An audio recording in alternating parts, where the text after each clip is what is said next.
నమస్తే, welcome to social post. నేను మీ మాధురి. ఈరోజు మనతో పాటు ఉన్నారు mutual fund distributor P S Chandrashekhar గారు. నమస్తే సార్. నమస్తే అండి. సార్, ఎస్డబ్ల్యూపి అనేది చాలా కొత్త వర్డ్.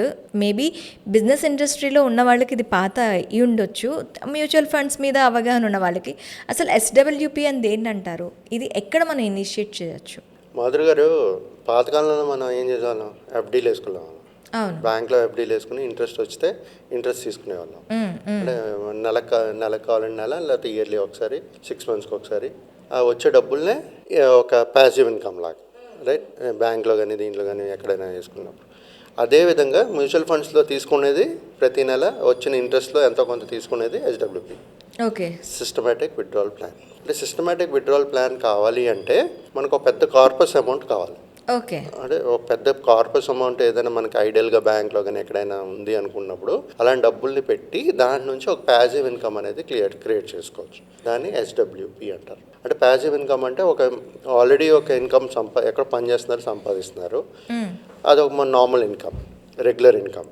అది కాకుండా ప్యాసివ్ ఇన్కమ్ లేదు, ఆ రెగ్యులర్ ఇన్కమ్ లేదు, నాకు డబ్బులు ఉంది ఒక 50 లక్షలు, దాని నుంచి ఒక ప్యాసివ్ ఇన్కమ్ కావాలి అనుకునేటప్పుడు ఈ ఎస్డబ్ల్యూపి అనేది చేసుకుంటే మంత్లీ ఇన్కమ్ వచ్చేటట్టుగా వస్తుంది. సో జనరల్గా మేడం, పాతకాలంలో ఏం చేసేవారంటే ఎఫ్డీలు వేసుకుని ఒక 6%, 5%, 5.5%, ఇప్పుడు గ్రో చేస్తున్నారు చాలామంది. 5.5%, 6%, 5% వచ్చిన ఇంట్రెస్ట్ని ప్రతి నెల తీసుకుంటూ ఉంటారు. వాళ్ళ ఖర్చుల కోసం దీనికోసం అని ప్లాన్ చేసుకుంటూ చేస్తుంటారు. మేడం, ఎప్పుడైతే మనం ఇదే కాన్సెప్ట్ మ్యూచువల్ ఫండ్స్లో ఇన్వెస్ట్ చేసుకుంటూ, నేను చెప్పినట్టుగా ఏంటంటే ఒక ఎస్డబ్ల్యూపి ఇనిషియేట్ చేయాలంటే ఒక లంసమ్ అమౌంట్, పెద్ద అమౌంట్ ఉండాలి. లేదంటే ఫస్ట్ ఎస్ఐపి స్టార్ట్ చేసుకుంటూ ఒక వెల్త్ క్రియేట్ చేసిన తర్వాత దాని తర్వాత ఒక ఎస్డబ్ల్యూపి అనేది ఇనిషియేట్ చేసుకోవచ్చు. ఇప్పుడు మన క్వశ్చన్ ఏంటంటే ఈ ఎస్డబ్ల్యూపి అనేది ఏ ఫండ్లో పెట్టి తీసుకుంటే మంచిది? అంటే కొంతమంది ఏం చేస్తుంటారంటే జనరల్గా తెలియలేని వాళ్ళు ఎక్కడో పెట్టి తీసుకుంటుంటారు, లేకపోతే మా అలాంటి డిస్ట్రిబ్యూటర్స్కి అడుగుతుంటారు. సో మేడం, కొంతమంది నాకు ఒక కస్టమర్ అడిగారు, మీరు ఎప్పుడు ఈ జనరల్గా ఎస్డబ్ల్యూపి అనేది ఎక్కడ ఇనిషియేట్ చేసుకుంటామంటే ఒక హైబ్రిడ్ కైండ్ ఆఫ్ ఫండ్లో పెట్టి ఇన్వెస్ట్మెంట్ చేసి ఒక 12-15% రిటర్న్స్ కానీ మనకి జనరేట్ చేస్తే దాంట్లో ఒక 6%, 6.5%, 7% మ్యాక్సిమమ్ ఎస్డబ్ల్యూపి అనేది పెట్టుకుంటాం. ఇనిషియేట్ చేసుకుంటే మనకి రెగ్యులర్గా ప్రతి మంత్ ఒక ఇన్కమ్ అనేది వస్తుంటుంది ఏదైతే కార్పస్ ఇన్వెస్ట్ చేసామో. దీంట్లో ఏంటంటే మేడం, మనం 12% ఎప్పుడైతే పెరుగుతుంది అంటున్నామో ఒక 6% మనం తీసుకుంటున్నాం అంటే మనకు మంత్లీ ఇన్కమ్ వస్తుంది, ప్లస్ మన వెల్త్ కూడా క్రియేట్ అవుతుంది, పెరుగుతుంది మన డబ్బులు. సో 2 ఆప్షన్స్ ఉన్నాయి. ముందు ఏం చేసేవాళ్ళం, ఎఫ్డీలో పెట్టేటప్పుడు వచ్చిన డబ్బులంతా మనం వాడుకునేవాళ్ళం. అంటే అక్కడ క్యాపిటల్ ఒకటే ఉండేది, పెరిగేది కాదు. ఈ 2 డిఫరెన్స్ అర్థం చేసుకోవాలి. ఎఫ్డీ బెటరా, ఎస్డబ్ల్యూపి బెటరా? సో ఇక్కడ వెల్త్ క్రియేట్ అవుతుంది, మీకు కావాల్సిన ఇన్కమ్ వస్తుంది. అంటే ఇక్కడ మనకి ఎఫ్డీలో ఉండే అమౌంట్ అట్లానే ఉంటుంది, దాని నుంచి ప్రతి మంత్ ఒక వడ్డీ వస్తుంది. కానీ ఎస్డబ్ల్యూపిలో ఉండే అమౌంట్ అటు ఫండ్గా యాక్ట్ చేస్తూ మనకి ప్రతి నెల వడ్డీ రూపం, అంటే ఒక విత్డ్రావల్ ప్లాన్ రూపంలో మనకి మనీ వస్తూ ఉంటుంది. Simple madam. ఇప్పుడు అక్కడ 6% రిటర్న్ జనరేట్ చేస్తుంది ఎఫ్డీలో, ఇక్కడ మనకి 12% వస్తుంది. మన ఇక్కడ ఏం చేస్తున్నాము, అక్కడ 6% మొత్తం తీసేసుకుంటున్నాం. ఇక్కడ మ్యూచువల్ ఫండ్స్లో 12%, 6% తీసుకుంటున్నాం మనం. 6% పెరుగుతుంది కదా. అవును. సో మన ఏదైతే ఇన్వెస్టెడ్ వాల్యూ ఉందో అది వెల్త్ క్రియేట్ చేస్తుంది. అది కాకుండా మన మంత్లీ నీడ్స్ కూడా ఫుల్ఫిల్ చేస్తుంది.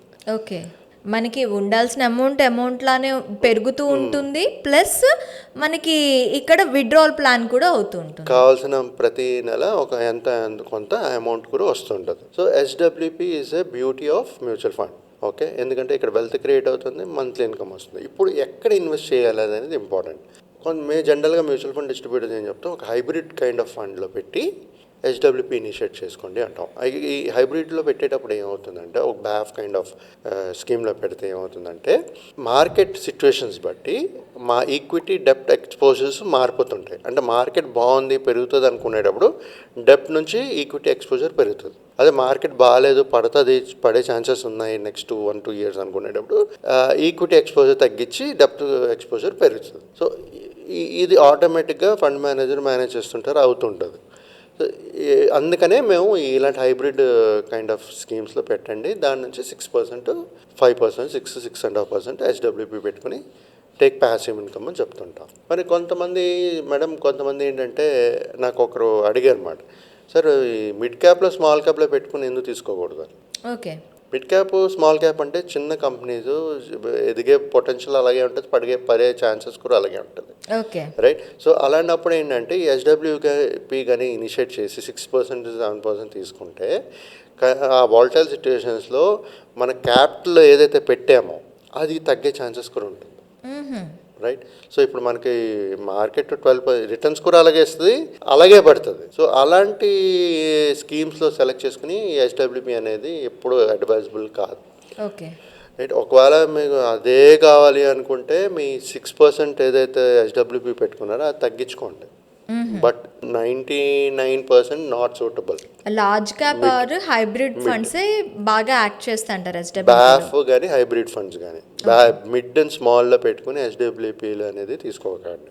ఓకే. సో ఇదేంటంటే మేడం, ఇలా తీసుకునేటప్పుడు షార్ట్ టర్మ్, మిడ్ స్మాల్ అంటే షార్ట్ టర్మ్లో పెరుగుతుంది, పడుతుంటుంది. అలాంటప్పుడు తీసుకునేటప్పుడు ట్యాక్స్ ఇంప్లికేషన్స్ ఎక్కువ ఉంటాయి. మనం వితిన్ 1 ఇయర్లో మళ్ళీ తీసుకుంటుంటే ఎగ్జిట్ లోడ్లు అవన్నీ ఉంటాయి, చాలా ట్యాక్స్ ఇంప్లికేషన్స్ అవన్నీ ఉంటాయి. సో ఇవన్నీ కన్సిడర్ చేసుకుంటూ, మార్కెట్ కండిషన్స్ కన్సిడర్ చేసుకుంటూ, మన క్యాపిటల్ ఏదైతే ఇన్వెస్ట్ చేసామో తగ్గకుండా ఉండాలి, మనకి మంచి ప్యాసివ్ ఇన్కమ్ రావాలి, ప్లస్ ఒక రీజనబుల్ వెల్త్ క్రియేట్ అవ్వాలి అనుకునేటప్పుడు ఇలాంటి హైబ్రిడ్ ఫండ్స్లో పెట్టుకుంటూ ఎస్డబ్ల్యూపీ అనేది ఇనిషియేట్ చేసుకుంటే ప్రతి ఒక్కరికి ఆ టైంలో అవసరమైన నీడ్ ఫుల్ఫిల్ అవుతూ ఆ వెల్త్ కూడా క్రియేట్ అవుతుంటుంది. ఓకే. సో నేను చెప్పేది ఏంటంటే మేడం, మ్యూచువల్ ఫండ్లో ఎస్డబ్ల్యూపీ అనేది బ్యూటిఫుల్ కాన్సెప్ట్. ప్రతి నెల మీకు కావాల్సిన ఇన్కమ్ మీకు వస్తుంటుంది, మనం పెట్టుకోవచ్చు, అది సెలెక్ట్ చేసుకోవచ్చు. చెప్పాను కదా ఇందాక 12% రిటర్న్స్ వస్తున్నాయి. నాకు మా ఆస్తిలోనే నాకు ఒక 10% 8% కావాలనుకున్నా 8% ఎస్డబ్ల్యూపీ పెట్టుకోవచ్చు. ఓకే. ఫ్లెక్సిబిలిటీ ఉంటుంది. You can decide. ఇప్పుడు మీరు ₹1,00,00,000 పెట్టారు, నాకు 20,000 చాలు, 50,000 చాలు, 60,000 చాలు అని ఎంత అమౌంట్ కావాలంటే అంత అమౌంట్ తీసుకోవచ్చు. దాన్ని బట్టి క్యాలిక్యులేషన్స్ ఉంటాయి. ఎంత నెక్స్ట్ 10-20 ఇయర్స్లో మీరు తీసుకుందాం అనుకుంటున్నారో అది పెట్టుకుంటే మీకు వెల్త్ కూడా ఎంత క్రియేట్ అవుతుంది అనేది కనబడుతుంది. ఓకే. సో ఆ బేసిస్ మీద వీళ్ళు డిసైడ్ చేస్తూ ఇన్వెస్ట్మెంట్స్ అనేది చేస్తూ ఎస్డబ్ల్యూపీ అనేది పెట్టుకోవచ్చు మేడం. ఎవరైనా ఇప్పుడు ప్రతి ఒక్కరు చెప్పేది ఏంటంటే most of the private employees వాళ్ళకి పెన్షన్స్ ఉండవు. పెన్షన్స్ లేనప్పుడు ఇలాంటి మ్యూచువల్ ఫండ్స్లో ఇన్వెస్ట్ చేసుకుని ఒక పెద్ద కార్పస్ క్రియేట్ చేసుకుని ఎస్డబ్ల్యూపీ అనేది మీకు కావాల్సినంత అమౌంట్ బిలో 6% ఎంతో అమౌంట్ ఫిక్స్ చేసుకుని అలాంటి అమౌంట్ మీకు ప్రతి నెల వచ్చేటట్టు చేసుకోవచ్చు అండి. మీ వెల్త్ కూడా క్రియేట్ అవుతుంది, మీకు కావాల్సిన ఇన్కమ్ కూడా వస్తుంది. Okay. Okay sir, thank you very much. Thank you అండి.